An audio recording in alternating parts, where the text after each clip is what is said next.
Hello दोस्तों, class 10th में science में बायोलॉजी के अंतर्गत हम पढ़ रहे थे आनुवंशिकता एवं जैव विकास, हेरिडिटी एंड इवोल्यूशन। और उसके अंतर्गत हमने पढ़ा है प्रभावी लक्षण, अप्रभावी लक्षण और बहुत सारी जो टर्मिनोलॉजी यूज होती है जेनेटिक्स में उसको पढ़ा है। जैसे एक संकर संकरण, द्विसंकर संकरण, एलील या एलीलोमार्फ, उसी को युग्म विकल्प भी बोलते हैं। अगर आपने उसको नहीं देखा है या नहीं पढ़ा है तो आप डिस्क्रिप्शन बॉक्स में लिंक दी गई है, उसे ओपन करके आप देख सकते हैं। अब इसके सेकंड पार्ट में हम आगे बढ़ेंगे और एक दो अभी डिफिनेशन रह गई हैं उनको पढ़ेंगे, फिर उसके बाद पढ़ेंगे मेंडल के नियम।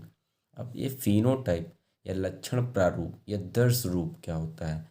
तो किसी जीवधारी के बाह्य लक्षणों को व्यक्त करना फिनोटाइप कहलाता है, जैसे उसका रंग, रूप, आकार इत्यादि। तो किसी जीवधारी के बाह्य लक्षणों को व्यक्त करना फिनोटाइप कहलाता है या फिर लक्षण प्रारूप या दर्श रूप कहलाता है।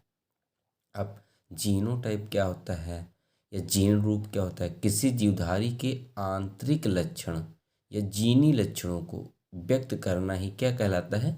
जीनोटाइप कहलाता है। तो ये कई बार क्वेश्चन आया है, difference between genotype and phenotype. Clear?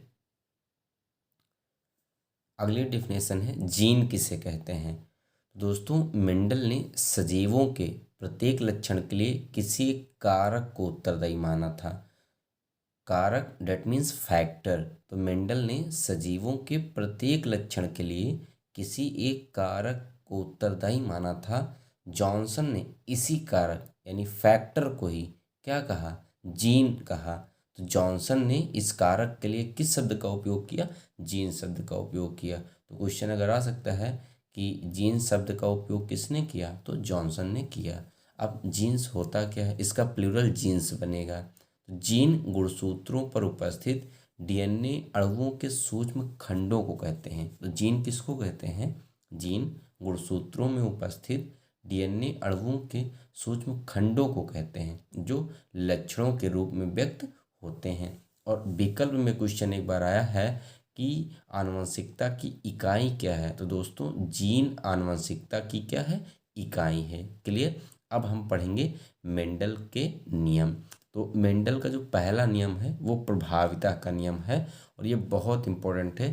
Paper में कैसे कैसे क्वेश्चन पुटअप हो सकता है हम ये देख लेते हैं। तो क्वेश्चन आया है मेंडल का प्रथम नियम क्या है? मेंडल का प्रथम नियम क्या है? या फिर दूसरा क्वेश्चन आया है मेंडल के प्रभाविता का नियम लिखिए उदाहरण के साथ में।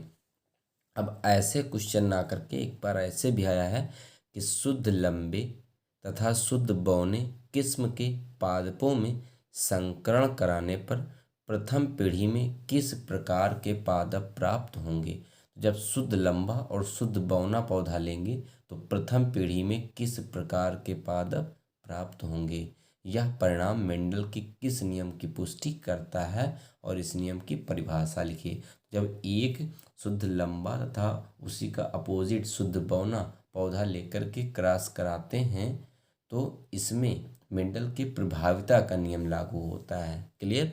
अब दूसरा आया है शुद्ध लंबे तथा शुद्ध बौने पादपों के मध्य संकरण डेट मीन्स वही क्रॉस कराने से F1 पीढ़ी में किस प्रकार के वंशज प्राप्त होंगे। ये सारे क्वेश्चंस हैं जो कि मेंडल के प्रभाविता के नियम के बारे में बताते हैं। तो इस तरह से कई बार ऐसे ऐसे क्वेश्चन बदल बदल कर आ चुके हैं। तो अब हम पढ़ेंगे मेंडल के प्रभाविता का नियम। ये इतने तरह से क्वेश्चन पूछा जा चुका है।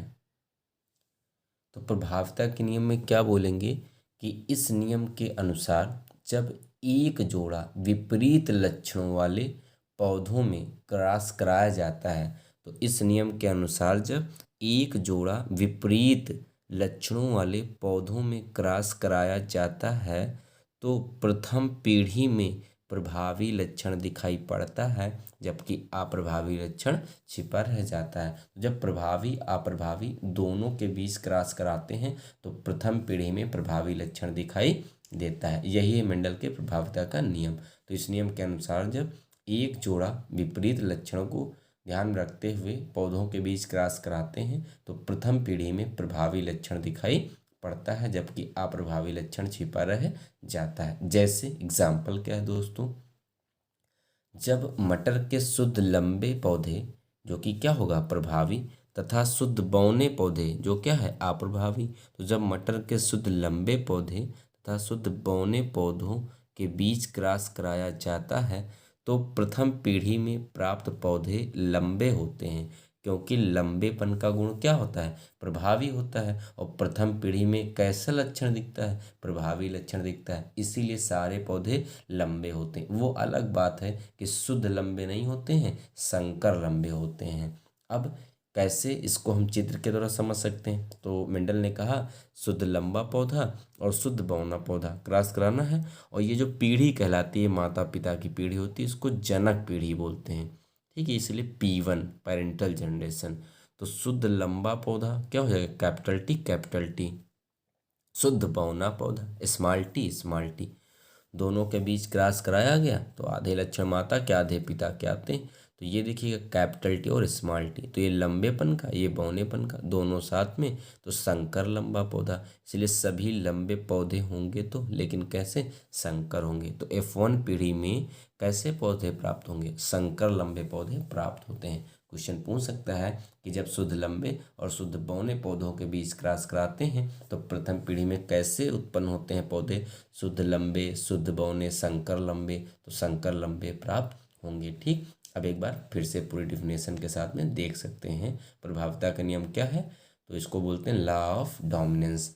इस नियम के अनुसार जब एक जोड़ा विपरीत लक्षणों वाले पौधों में क्रॉस कराया जाता है तो प्रथम पीढ़ी में प्रभावी लक्षण दिखाई पड़ता है जबकि अप्रभावी लक्षण छिपा रहता है। जैसे जब मटर के शुद्ध लंबे पौधे तथा शुद्ध बौने पौधे के बीच में क्रॉस कराया जाता है तो प्रथम पीढ़ी में प्राप्त पौधे लंबे होते हैं, क्योंकि लंबेपन का गुण प्रभावी होता है। जैसे शुद्ध लंबा पौधा और शुद्ध बौना पौधा दोनों के बीच में क्रॉस कराया गया तो प्रथम पीढ़ी में संकर लंबा पौधा बन जाता है, अर्थात सभी पौधे कैसे होंगे लंबे, जो कैसे हैं संकर। तो ये होता है प्रभाविता का नियम। अब हम आगे पढ़ेंगे मेंडल के पृथक्करण का नियम।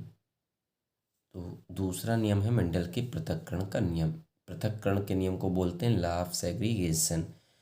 इस तरह से क्वेश्चन ना आकर पूछ सकता है मेंडल के एक संकर प्रयोग का चित्र द्वारा वर्णन करो। एक संकर प्रयोग क्यों, क्योंकि इसमें जब प्रथम पीढ़ी में क्रॉस कराएंगे तो संकर पौधे बनेंगे, उनमें स्वपरागण होगा, फिर जो संतानें बनेंगी उसमें सारे लक्षण अलग अलग पृथक होंगे।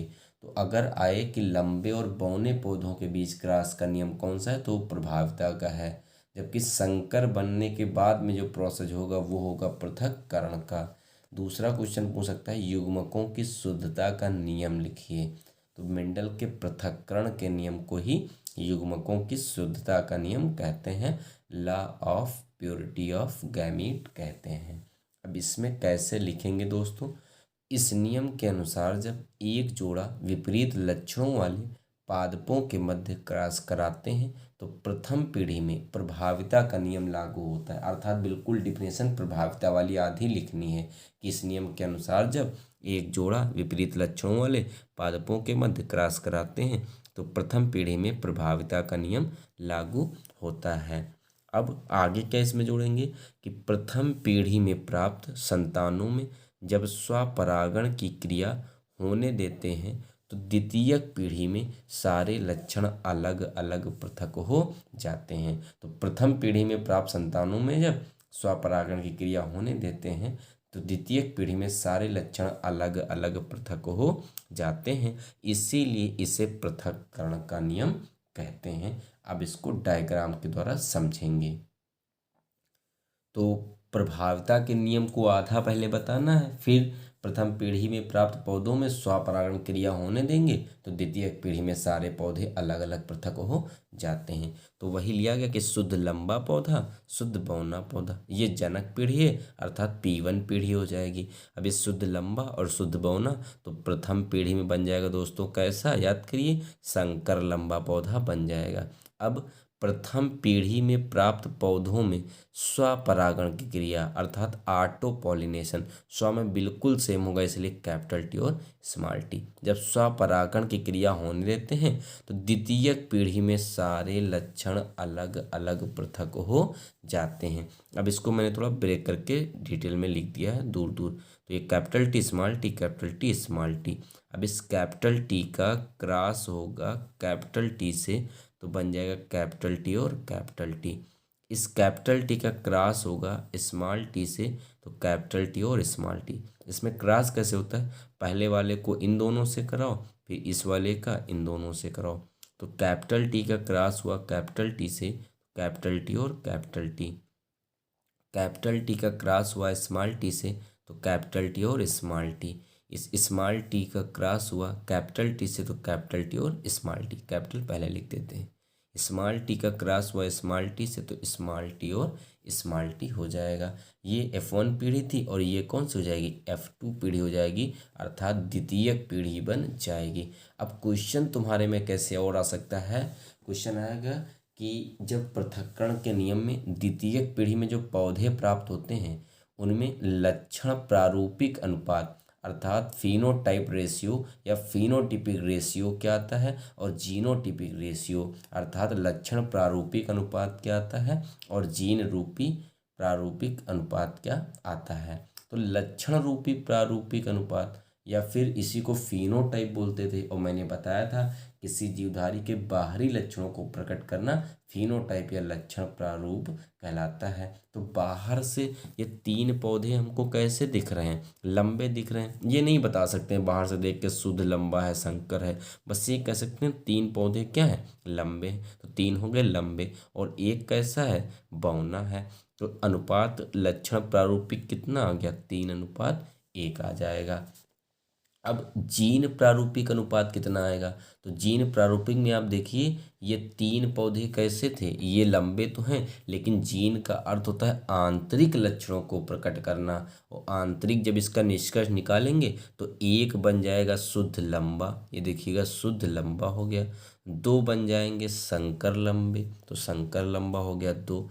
एक हो जाएगा शुद्ध बौना तो ये हो गया शुद्ध बौना। तो जीन प्रारूपिक अनुपात कितना आया, 1:2:1। क्वेश्चन पूछेगा जीन प्रारूपिक अनुपात क्या है पृथक्करण के नियम में, तो 1:2:1 हो जाएगा। जबकि लक्षण प्रारूपिक अनुपात कितना हो जाएगा, 3:1 हो जाएगा। अब फिर से एक बार इसको समझ लेंगे। जब शुद्ध लंबे और शुद्ध बौने पौधों के बीच क्रॉस कराते हैं तो प्रथम पीढ़ी में प्रभावी लक्षण दिखता है और इनमें जब स्वपरागण क्रिया होने देते हैं तो द्वितीयक पीढ़ी में सारे लक्षण अलग अलग पृथक हो जाते हैं, जिनमें लक्षण प्रारूपिक अनुपात 3:1 आता है जबकि जीन प्रारूपिक अनुपात आता है वो 1:2:1 आता है। तो ये हो गया मेंडल के किसका, प्रभाविता का नियम और पृथक्करण का नियम। अब इसके आगे हम पढ़ेंगे नेक्स्ट वीडियो में। Thanks for watching.